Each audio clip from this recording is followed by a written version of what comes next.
You are listening to episode 57 of the Autism Mom Coach, the IEP Table with Amanda DeLuca and Kirby Morgan.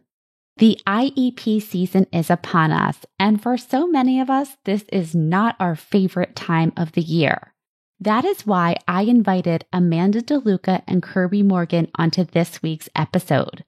Amanda and Kirby are both parents of young children with autism and master IEP coaches. So they know what it's like to be on both sides of the table and both sides all at once. In this episode, they are going to share their experiences as parents and advocates and share with you some resources that you can use now, whether you decide to hire an advocate or not. You won't want to miss this. Stay tuned. Welcome to the Autism Mom Coach, a podcast for moms who feel overwhelmed, afraid, and sometimes powerless as they raise their child with autism. My name is Lisa Candera. I'm a certified life coach, lawyer, and most importantly, I'm a full-time single mom to a teenage boy with autism. In this podcast, I'll show you how to transform your relationship with autism and special needs parenting. You'll learn how to shift away from being a victim of your circumstances to being the hero of the story you get to write. Let's get started. Welcome, Amanda and Kirby, to the podcast. I'm so glad you are here. Let's get started by having you two introduce yourselves. Amanda, would you like to go first? Sure. So my name is Amanda DeLuca. I live in Ohio. My son, Jackson, was diagnosed with autism at the age of 2. And I had previously only been a dance teacher. That was my full-time job. And then once we started exploring how to support my son, I learned that I needed to know more in order to better serve him. So I became a IEP coach serving families at the table just because I wanted to know more for myself, and it grew from there. Kirby and I connected through a friend of ours, Kate Swenson, during the pandemic, where we teamed up to offer support to parents and have been together ever since, where we have now created an online community to help support parents every single month. That's fantastic. And Amanda, just to go back, how old was your son when you became certified as an IEP coach? When Jackson was diagnosed at 2, he transitioned into preschool at age 3 for his first IEP. And after that first IEP, I learned that I needed to know more, because when I said, OT is here, speech is here, PT is here, where is behavior support? And our district's question was, how do you know about that? I knew I needed to be more informed at the table. So between that age of 3 and 4, I started making sure I knew how to better serve myself and my son. Wow, that's amazing. Okay, Kirby, you go. Hi, I am Kirby Morgan. I live in Menifee, California. I have 2 sons who are neurodiverse. My oldest son, Jaden, was diagnosed at 2. He is now 12, which is hard to believe. And Jackson is 9, and he's just walking through his ADHD diagnosis now, and we're working to understand it and how to cope with it. But I became an IEP advocate when my son was at age 5. It was our transition from our safe preschool to now the big kindergarten, where I really noticed that dynamic of the team, or the dynamic of like openness. It felt like everyone was really open with me when he was in preschool. And then we got this new team, and it was like, we'll let you know, or certain requests that I would make were automatically denied.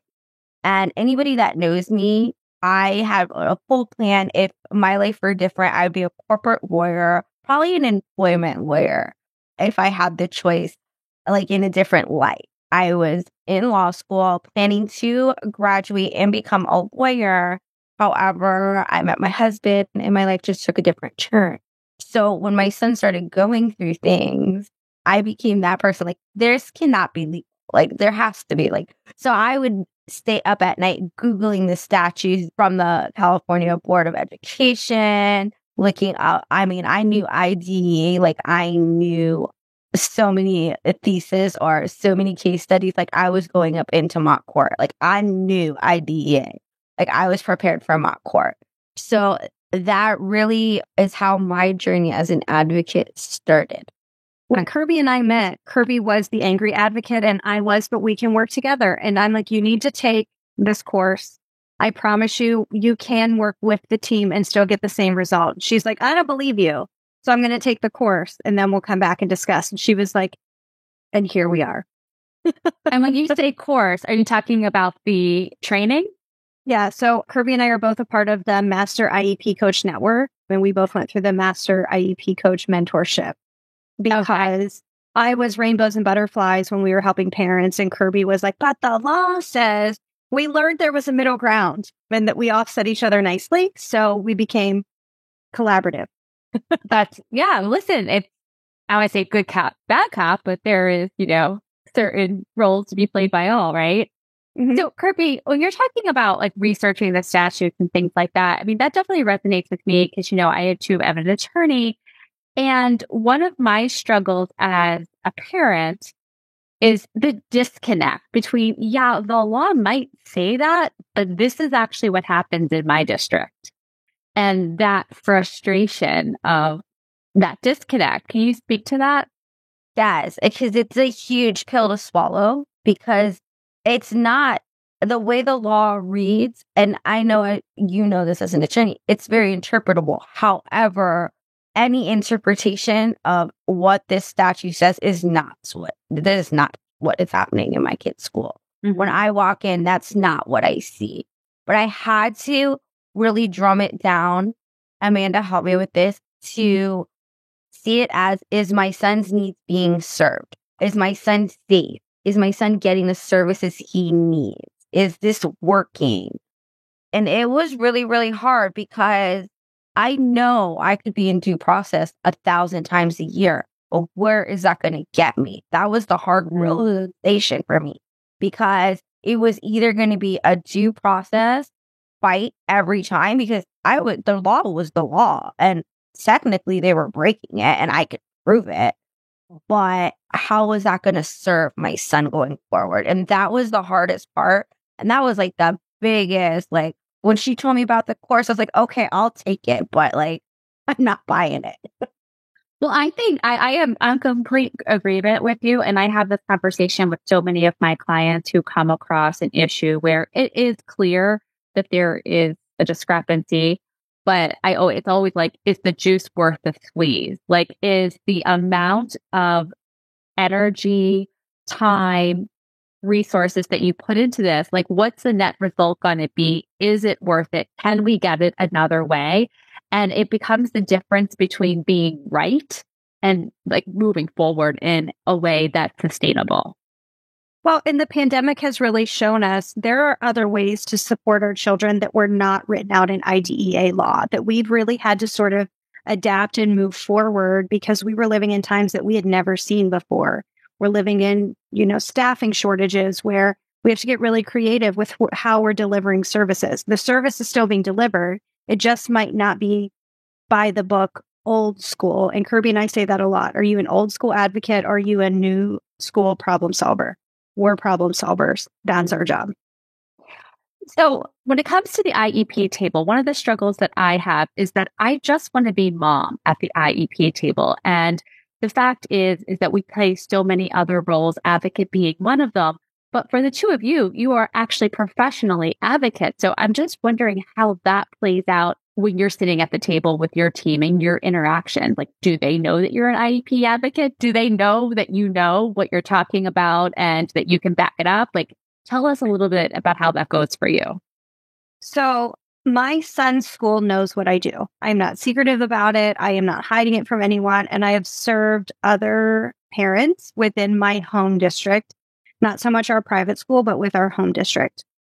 The administration is usually the ones who say, if you're not doing anything wrong, you have nothing to be worried about. Her job is to come in and make sure that we are doing everything the way that we are supposed to. With my son's own team, I tell them from the very beginning, I want open communication. I'm going to send you a parent input statement, which Kirby and I tell all of our parents to write these, submit these.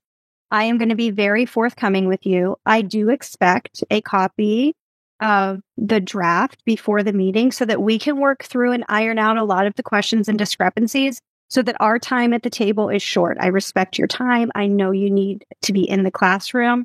Let's work through this the best that we can. Not every school is open to me coming to the table, but because I am open and honest with my son's team, we have a really good relationship. That doesn't mean I don't push back, and Kirby, same with you. It doesn't mean that you don't push back, but Kirby and I also consult with each other so that we're never coming to the table just by ourselves. We're never coming to the table from an emotional standpoint. I called her on the way into my IEP last Thursday and said, I need to run this by you really quick to see if it's garbage or if I'm just being emotional. And we have to do that because I can take the emotion out of advocating for other people's children all day long. When it's my own child, I'm still working on that skill 5-6 years in. So there's no perfect, but there is being honest and open and having good communication that really helps break those walls down. Yeah, I love that. And, one of the things that you mentioned, and we will circle back to that later, is the parent input statement, because I think that that is such an important piece of the role that we play. And so many of us don't even know about it until our advocate tells us. Mm-hmm. So, okay, Kirby, how about you? So here, my husband is retired Navy. So we have lived all over Southern California because when Jaden was diagnosed, what the Navy does is they kind of homestead the family to a certain area so that Jaden is able to start services and keep his service providers instead of moving every 3 to 4 years. There's like 5 places in the country that you can move that he could get adequate services. However, their main goal is to keep. So we were in San Diego, California, so I was happy to stay. And so we moved a lot depending on where my husband worked. So very quickly, I both served as advocates for clients and attended IEP meetings for my son in the same districts. So even before we moved to where we just moved and built our house, I knew the team, most of the district team, before I came in as a parent. So a lot of them know me. It's no secret. And I think that it is so much easier to advocate for a client than my own son. I think I know my son so well. So when things are said that I don't agree with, I take it so much more personally. And I always try to have my husband go, number one, because he's like the complete opposite. He's really bad. He's like, okay, Stu, he's a real nice guy. Like if I'm getting, a little bit too, because I can argue, not to say I like to be right, but I like for my points to be heard and acknowledged. And sometimes in those meetings when we're at a disagreement, my husband will like stomp on my foot or like turn it down a little bit. It is a lot harder. But I think that as long as the team, I have now a reputation where they see me on the team and they're like, oh, happy that it's not a different advocate because they know I'm there because we all at the end of the day have the same goal. We want to work together. We want this to work. Nobody wants to sit in 5 due processes. Nobody wants to go to mediations because it just takes time. And that's time that is the student is not getting what they need. So I think once the district team really gets to know who you are as an advocate, the respect is always there and it's always mutual. I'm always welcome. Jeremy's like, oh, it's like you're going and hanging out with your friends almost. And I'm like, haha, no.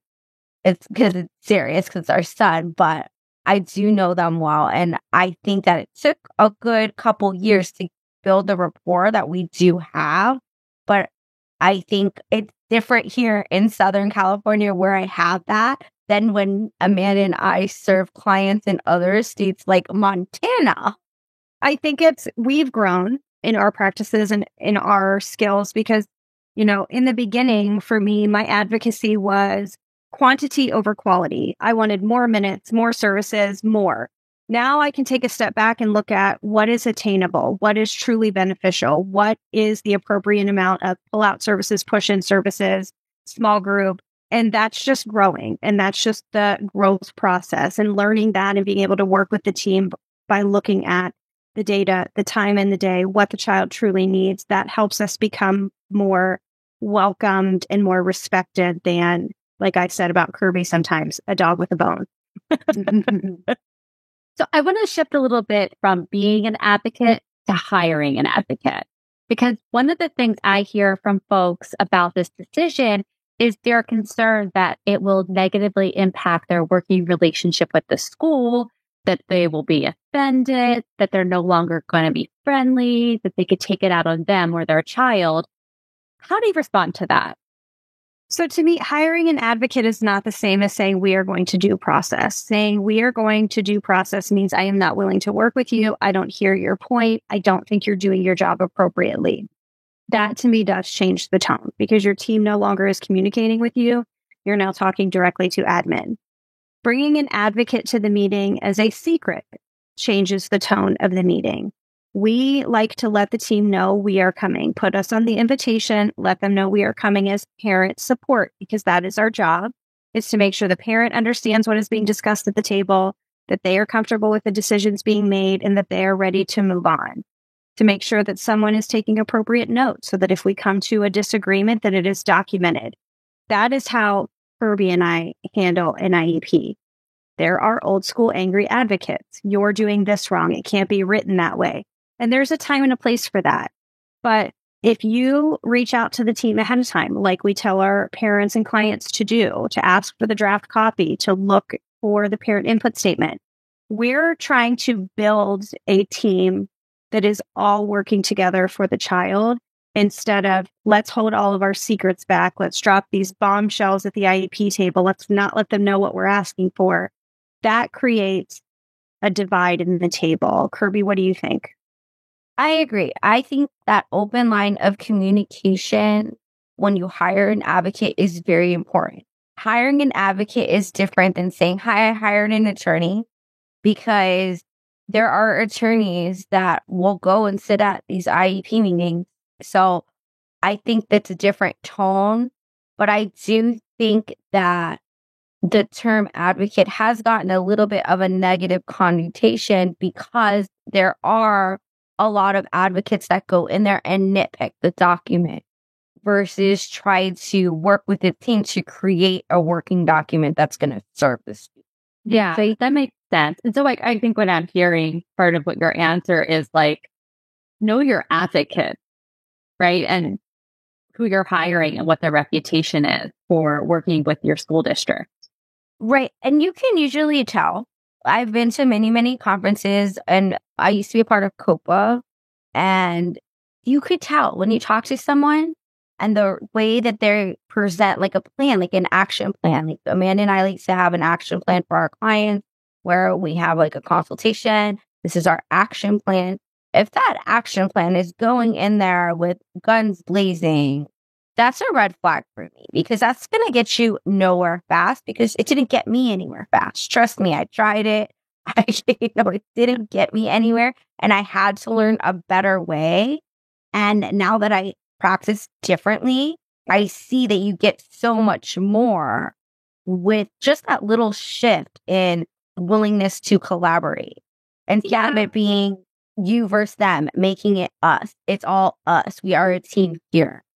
Right. But still, I'm thinking of the parent who's like a little bit squeamish and a little bit afraid. And I have heard from clients when they show up with the advocate and it is presented to them that there will be an advocate, there is a little frostiness, right? And personally, what I say is it's fine. It'll pass.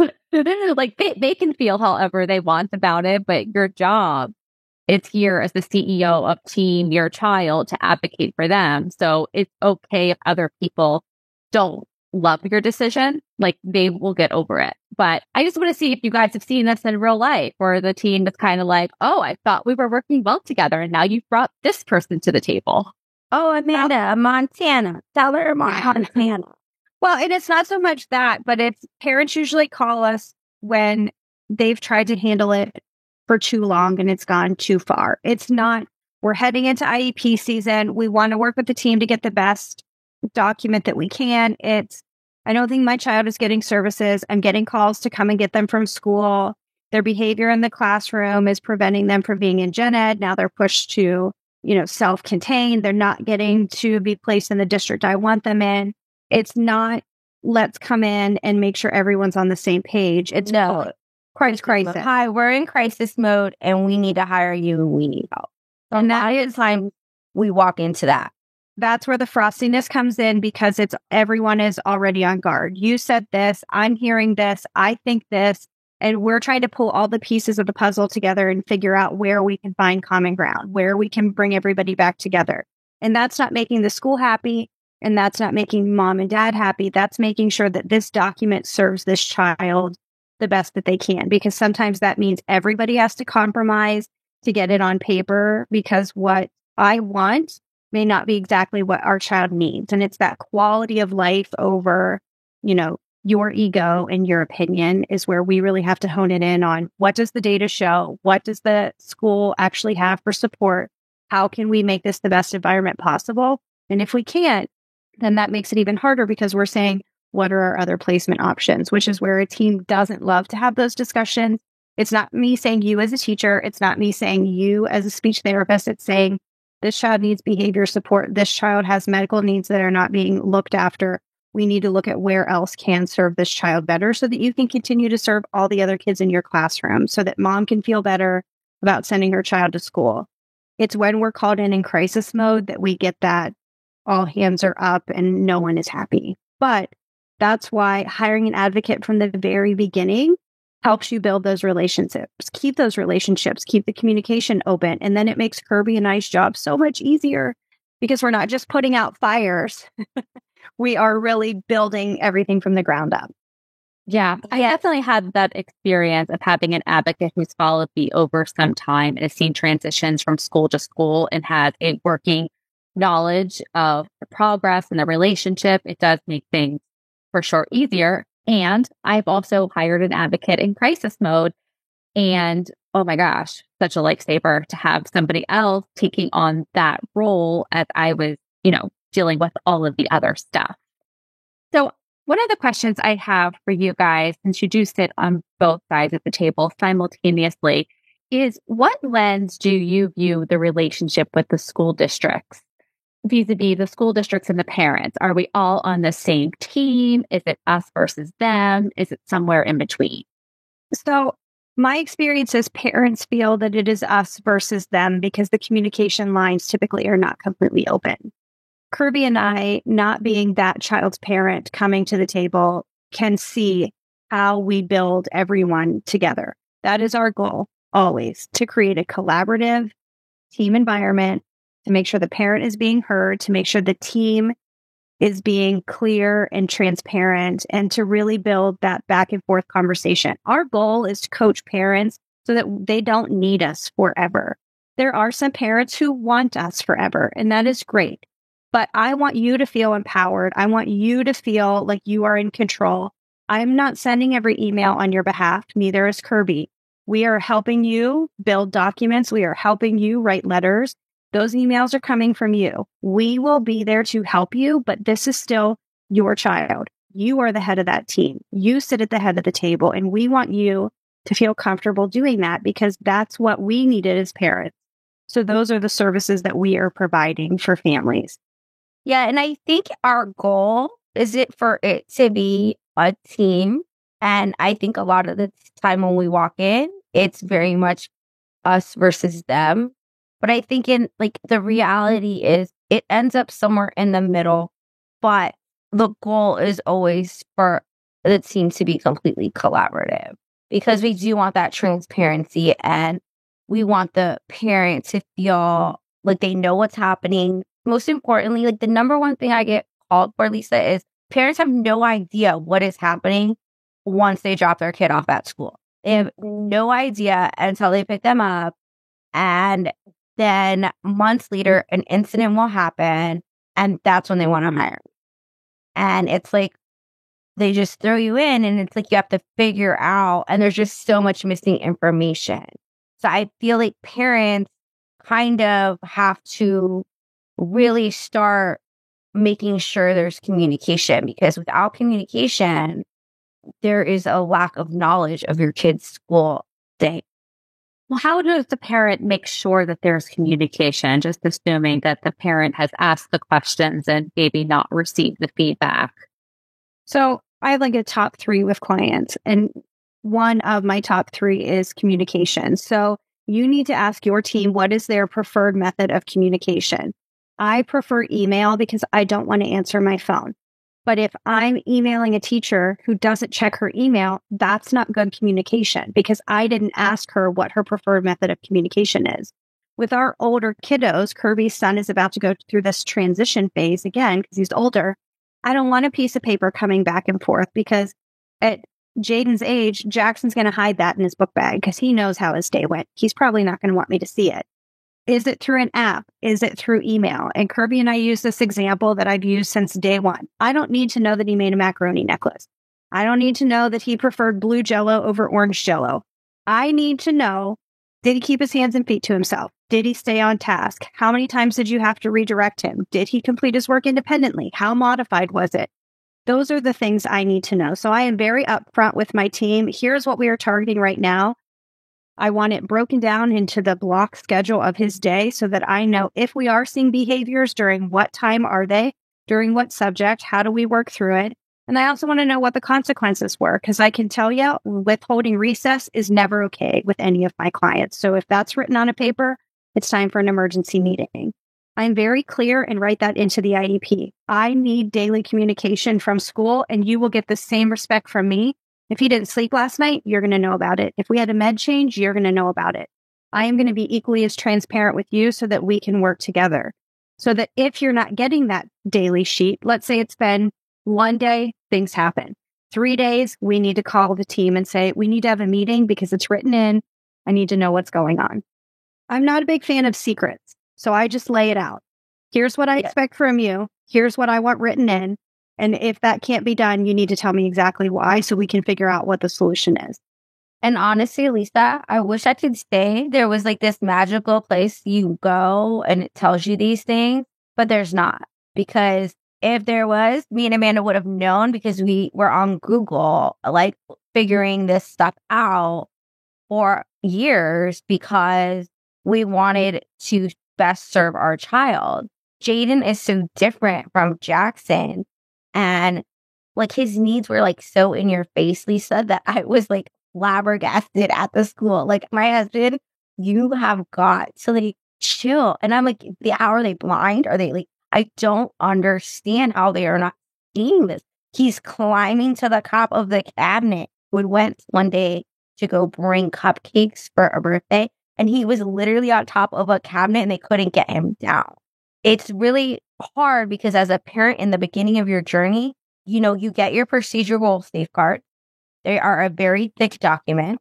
They read like a legal document, and you know how fun and juicy and, you know, salacious they are to read. No, they're very like to the point. They're dry as can be, and they tell you what you need to know. But that's all that you really get. There may be a school that has like an IEP workshop, or come ask this, you know, this is a good thing to mention, a special education committee where you could join through the district. But there's not like, that is why we came up with the Patreon, because some people can't afford to pay for us hourly. And there was no one place to go. It was like you could get this information from this website, then go on to another website and it'd be a little bit different. So I wish there was a place where we could say, here, all the new parents go here and find this. I haven't found one yet. Yeah, there is no tidy to-do list, right, for every little thing. I mean, for my son, I had the experience that when we first started out in his first school, they always did the communication logs. But when we went to the next school in another state, they're like, we don't do that, right? And so trying to broker that, because that was something that was really helpful for me. But had I not had it in my first school, wouldn't have known about it, right? And there's so many of these things that we do that we figure out because of figuring out what works for our children and then getting the team on board with that plan. What's important to say, though, is they said, we don't do that here. Show me the policy. You mean you've never done it before? Doesn't mean it can't be done. That means it's not what you're used to, but it is individualized for a reason. So, yeah, no, absolutely. But, what I was hearing from them is, right, like, we're not going to do that. And then again, it's also like, is this the fight that I pick? The first day of a new school in a new state, right? Like, and so we did it their way for a little bit, but then we ended up doing it my way. But yeah, there is a lot of give and take with all of this because it's a relationship that you are trying to nurture over time. And you are ultimately always trying to get things for your child to make sure they're getting what they need. So I do want to get you guys to like top, tips that you have. And I'm just wondering from the two of you, do you divide these up differently depending on like, so they're the people who like just got their diagnosis in the IEP and they're just entering the school district, right? Like, is that a good place to start? Like, what are the top tips that you would have for any parent? But let's just say they know nothing. They're just entering. Does that make sense? Yep. I also want you to answer the question, and maybe you do it at some point during your tips, is like when you as a school aren't seeing things the same because you're literally not seeing the same thing. Like the kids like full at school and they come home and they're like bonkers, right? Like what happens there? So let's just shift to some tips and let's just think about the parent. They've just gotten maybe a diagnosis. They've just gotten the IEP and they're going into their first meeting. What would you tell that parent, not only for that first meeting, but just in terms of like the road ahead? So I think it's important to know that that IEP document is not being read to you to just say yes or no. And in that first IEP meeting, I think that's what it feels like for a lot of parents. Here is what they are offering. I have to take this. Your input, your data, your questions are a part of this meeting. You are an equal member of the team. I did not realize what that truly meant in the beginning.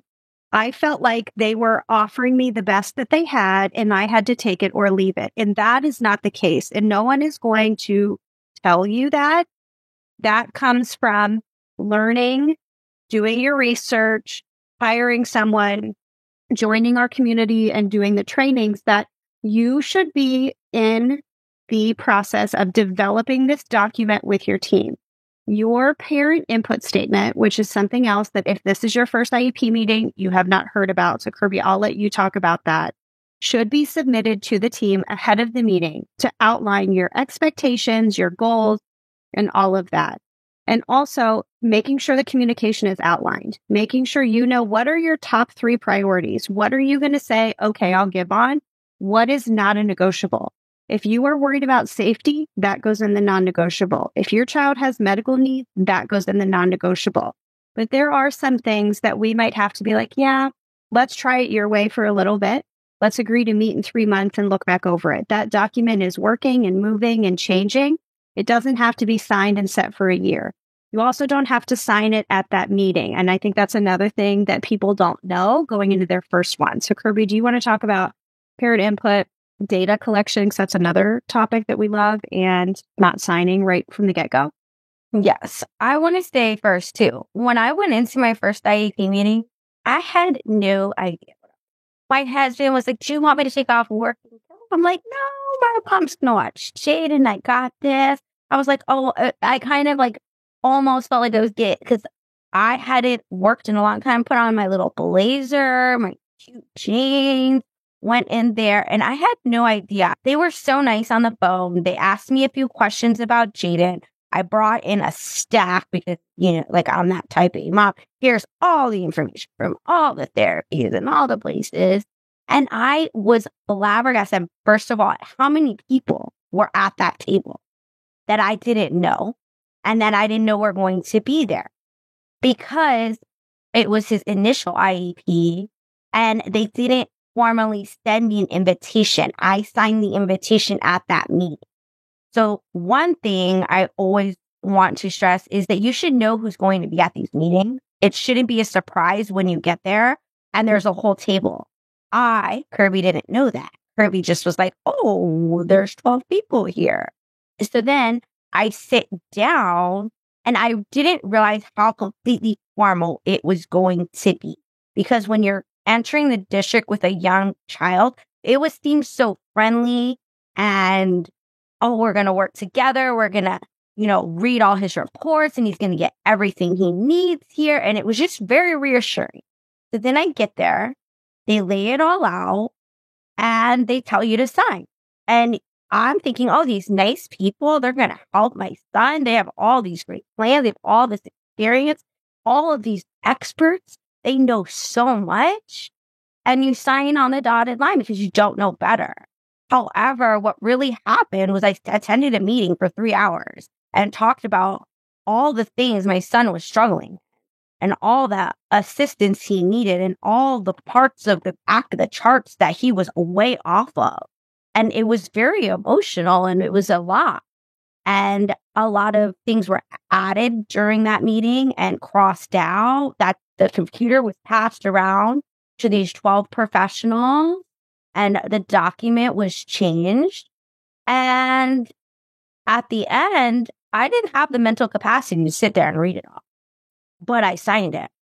One of the things you guys mentioned earlier was collecting data and parent input statement. And so give me an example of what data is, how you collect it, and how you present it. So as you're at your first IEP meeting and they are reading you the goals and the objectives on how they are going to achieve the goals, there is a section that is often skipped over, and it is the data and observation. This is checked boxes or a few different ways of collecting data that the team is going to decide upon. This section is often skipped over as if the parents don't have any input here. We want to make sure that you are getting appropriate measures of the objectives and the goal to show if your child is or is not making progress and that the time is being dedicated to this goal. So that could be classroom observations, work samples, etc. So that when you are getting report cards and progress reports, because that is part of your child's academic career, that there is data that shows you how they are doing, what percentage they are getting accurate, and how it is moving along. So make sure that you are taking a moment to pause, ask about this section, and let the team know that when the progress reports come out or the report cards that you want the data along with the progress report. So you are getting real life examples and accurate information each 4.5 or 9 weeks, whichever you decide upon. But again, don't let them tell you. Make sure you're having a conversation so that everyone is on the same page before you move on. This is something you could put into your parent input statement, which is a very important document that you write. It's almost like a vision statement. This is my input for this school year, and these are what is most important to me. This is what we are working on. This is what works for my child. And me and Amanda like to say it's not a dumping ground for all your complaints and all your concerns. It's where you get to the nitty gritty of your list of grievances. Right. That's for somewhere else. That's for your journal. This is like, let's get down to the really strong points that we need to work on this year and that are very important to me. Because what's important to me may not be important to you. So it's really important you figure out what you want to see. So daily communication, data with your progress reports. If your child is entering preschool and working on potty training, and that's really important focus, and maybe you want to log on that.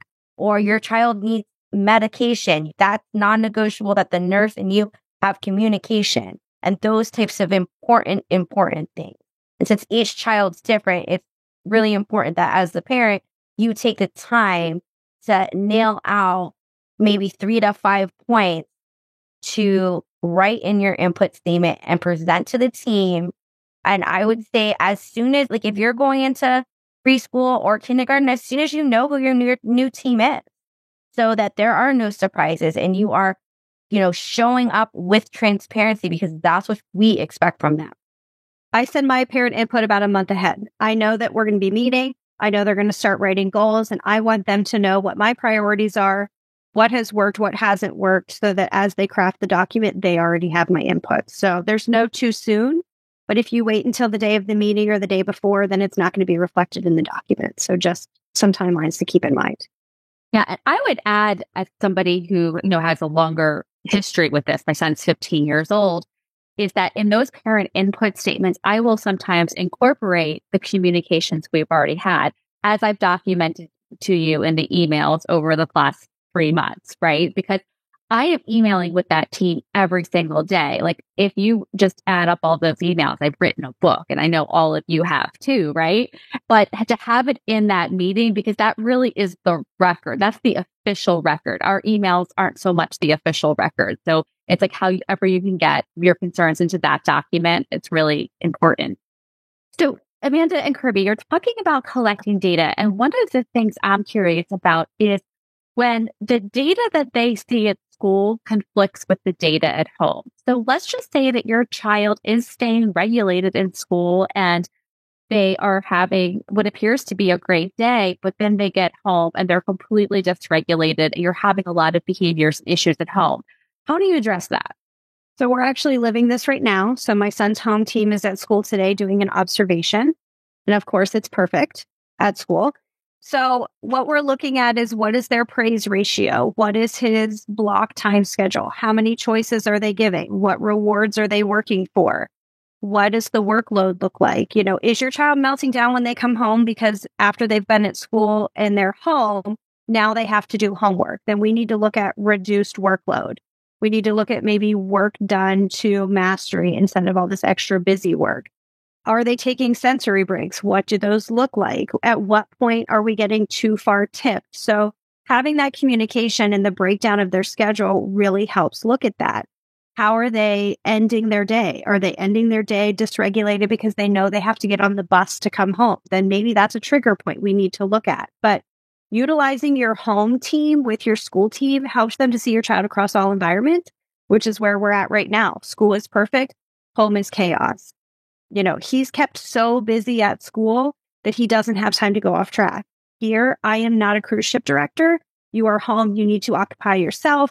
We have to work on teaching him some leisure skills and how to follow a visual schedule at home. So it's really being honest with your team and saying that we need to look at, where are they tipping off, because we can't live like this. And that's okay to say.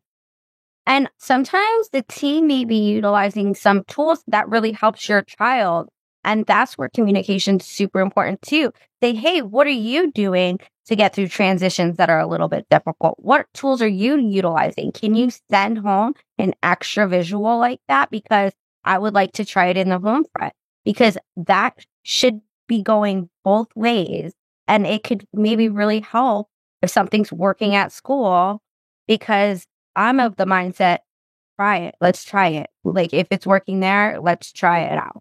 Absolutely. And I have to say, especially when my son was pre-verbal or barely understandably verbal, those communication books were so helpful, because he would come home and try to tell me something or communicate something that was related to school.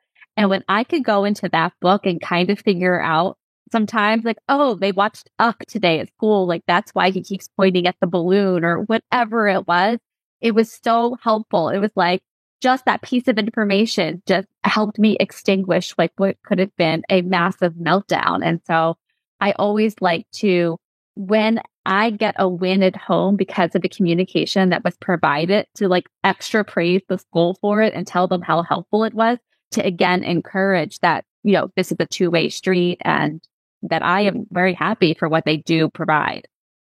So the data and the parent statement, those are two really great tips. So for any of you who are new to IEP meetings, or you've even been at them for a while, may not have known this. I know I didn't know about the availability of a parent input statement until I hired an advocate. And so I want to keep on that track of, what else would you want parents to know, whether they hire an advocate or not, when they're just getting started out and they're managing this process, at first and then also over the years?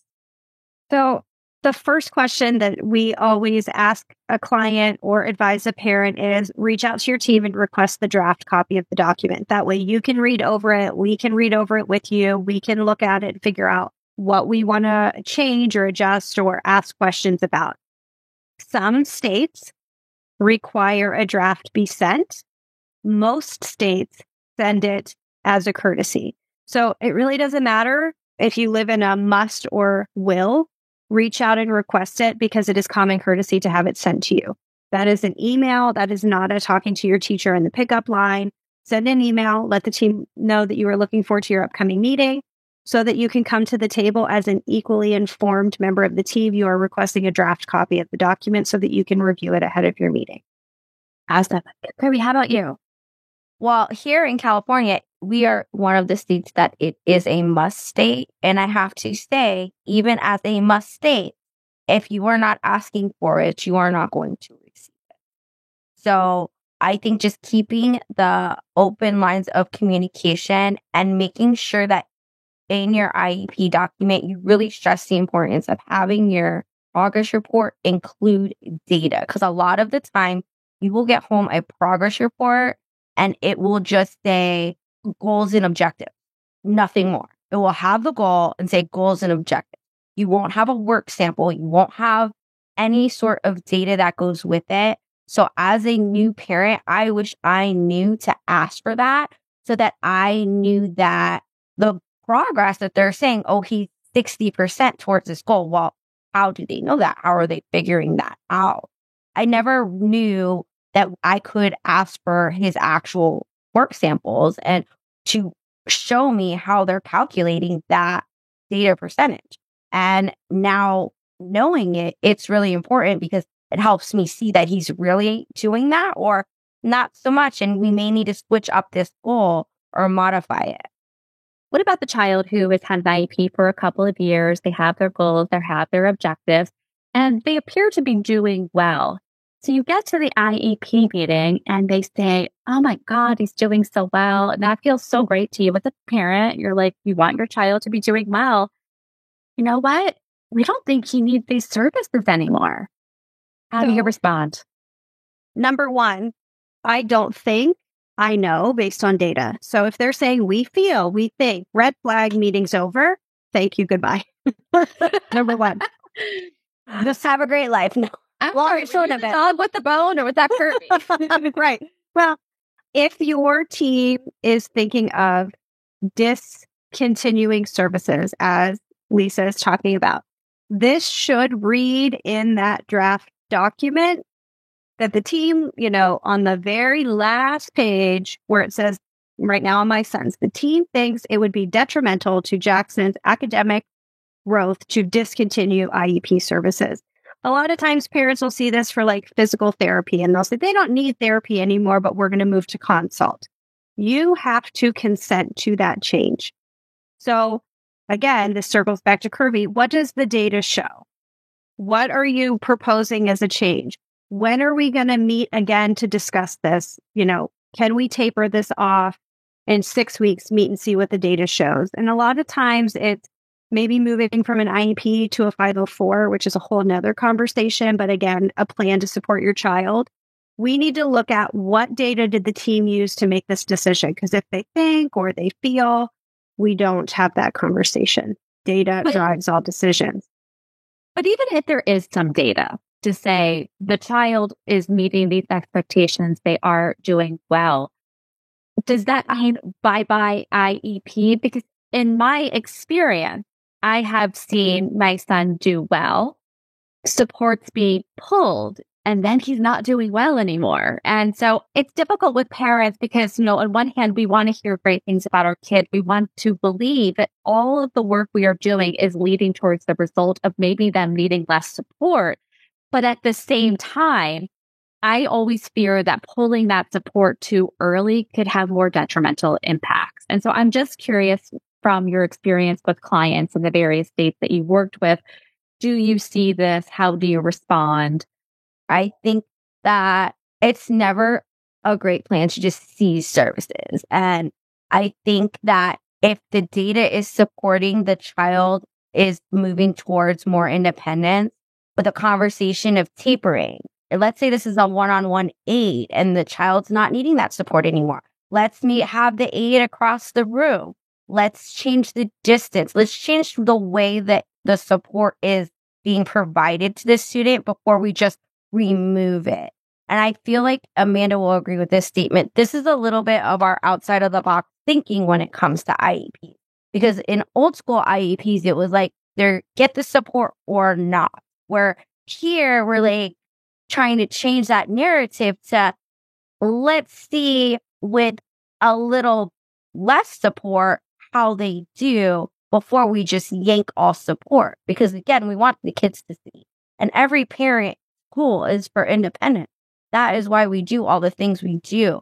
But we also don't want to see the kids set up for failure when we remove the supports that they possibly still need. I think it's important to remember the purpose of the IEP is to support them educationally. It's to support them as lifelong learners for independence and for future employment or college or trade school. So let's say they are crushing their OT goals. Okay, well, can they type? Because that's part of a life skill. Can they read a clock and organize their day? Can they remember to set a reminder in their phone? Do they know how to set a digital alarm? All of these things that are life skills that schools may not be used to providing, but they are skills that our children need so that it's not we're cut off from academic and now they have no life skills to function in the real world. So while we may be mastering the goals we have written now, have we looked at the whole picture of supports that we should be providing before we're having this discussion of stopping an IEP? Yeah, that's such a good point.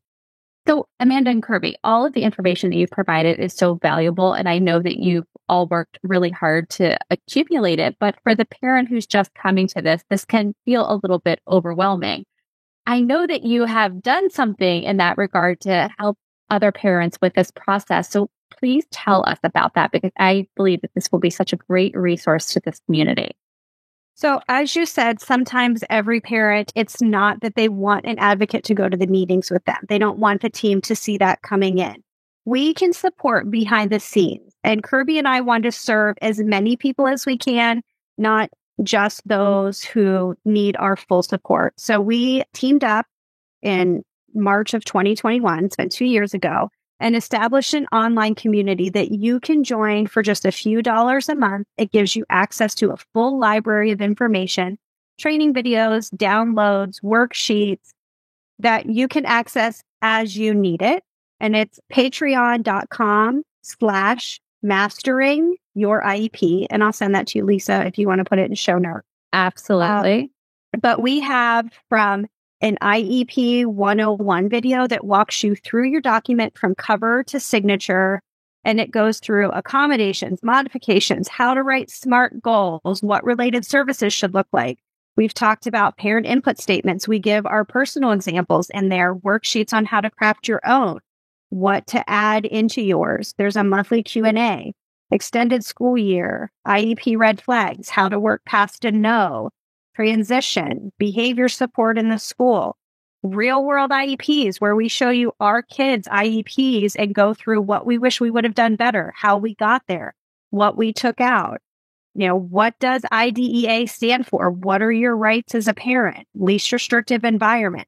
All of these things that we wish we knew more about. Every month we get to sort of word vomit and soapbox because we know it's going to help somebody, no matter where you are, in a virtual platform that you can absorb as much of or as little of that you feel like you need. Every month we pick a new topic. So we are continuously building our library. Mm-hmm. I know you all can't see our faces, but my jaw is on the floor. I cannot believe all of the resources that you provided this, and would have loved to have had this at any moment. Just walking through the IEP document itself, it is such a difficult document to go through, in my opinion. And having an understanding of the process from start to finish is such a wonderful gift for any parent, just to prepare yourself. And just so when things are happening, you understand the context. So you have to just go to this link, patreon.com/mastering-your-IEP. You sign up for $5 a month. You get instant access to that entire library. And then each month, do both get one-on-one support from you, or are you coaching people in this? So every month there's a Q&A thread that goes up. And if you ask a question, we'll either type in an answer. If it's one that we think we can elaborate more on, we'll do a video together or send you a voice message to answer your question. But part of that service is you can ask us your top question or top questions within that community, because your question is one somebody else probably has, so we can all learn from it together. That's right. amazing. And if one of our Patreons is going through something or wants to learn about a certain topic, you can type that into the thread and that we can choose that for the next month. And we've done that before. We really try to serve and give what you need right now, because honestly, IEPs are always changing and circumstances are changing, especially with the staffing shortages we were thrown this year. So we love to have a collaborative community where the Patreons kind of can ask for what they need from us right now. That's amazing. So just one last question, comment. One of the things that I hear from parents a lot is that reading the IEP document itself is just very difficult, seeing a record of all of the ways that their children struggle or are behind. And while I definitely do appreciate that as a parent, from an advocate, I think I look at the IEP document a little bit differently, in the sense that my personal view is that an IEP document is not supposed to make you feel good about your child. Like, it's not its job to make us feel good, and it often doesn't. And I don't like to get caught up in what it says the deficiencies are. I like to get more focused on what the plan is going forward. And so I just really, in your personal experiences, because I know you guys look at these professionally, but you also look at them as moms. And so how do you manage that discomfort for yourself? So a couple of things is, number one, your IEP should not just be filled with can't statements. And if it is, that's what Kirby and I call old school IEP. So my son can't wait for 5 minutes, but he can wait for 3 minutes. Flip the verbiage. Our goal is to get Jackson to wait for 5 minutes. We are currently at a 3-minute wait. There is a way to flip it. I understand how difficult it is when I read property destruction and does not respect others' personal property. That hurts me as a mom, because I know that is not how I raise my children, but it is part of Jackson having autism and being a learner at school. So I really focus on, although these things are difficult, these are the things that need to be said so that he can receive services. This is your gateway into services. And here's the thing. Once the meeting is over, you have your big girl cry, you sign the document, and you put it away. It is the school team's job to manage that every day. That is not your job to manage it every day. I think that's such a great way. It is a gateway to all the services and all the progress that you want to make. I think that's a beautiful way. And also, yeah, it's hard. So have your cry, process that emotion, let it out. Kirby, how about you? Because you're not just doing this for one kiddo, it's now 2 kiddos. So tell us about how you managed your own discomfort around reading a document that's not, exactly fun to read. Yes, it's definitely hard when you hear the term self-injury and, that's your baby. You want to put them in a bubble and protect them. But I know that creating a strong plan is the best way to support my son. And now going through it with a totally different kiddo who has never had anything positive, it's really eye-opening. And it's like, it does hurt my mama heart a little bit. But at the same time, I know I'm there for a purpose. I am there to get him the support he needs to succeed. And keeping that mindset during the meeting is what helps me. And then I do have like Amanda says, have a nice little cry after. Just take your moment. Don't even read that document right after. My advice is read it the next day after you've had your cry, after you've processed it a little bit. Then pick it up before you sign it and reread it. I say have your moment, let your emotions be valid, and then move forward with the plan, because you've created a strong plan. That's why you went to that meeting. It was a plan, and Yeah, that's really great. I love that advice. And I think that is the better lens to have going into looking at that document and into that meeting, is that this is, again, I think as Amanda said, the gateway. This is the path forward. All right. Well, thank you, both of you, so much for your time. And I really cannot recommend this community enough.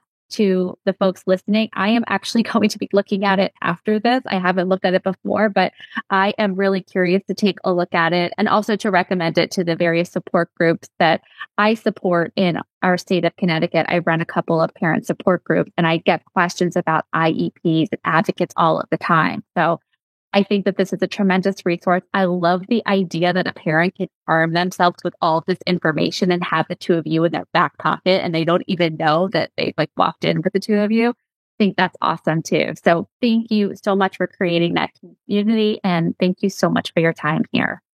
Thank you for having us. And Lisa, one thing I don't think we did mention, but Kirby and I both have advocacy Facebook pages and we often share articles and tips. So we'll be sure to send you our information there. That's, a free service as we share and discuss, and we do Facebook Lives and answer questions. So just another way that we can support parents for free. So I'll make sure we send you those as well to share. That's wonderful. Thank you so much. Thank you, everyone, for listening. I hope you learned as much as I did. Please go to my show notes where you can get the links to the resources that Amanda and Kirby mentioned during the episode so that you can be fully armed with the information and support that you need during your next IEP meeting. I'll talk to you next week.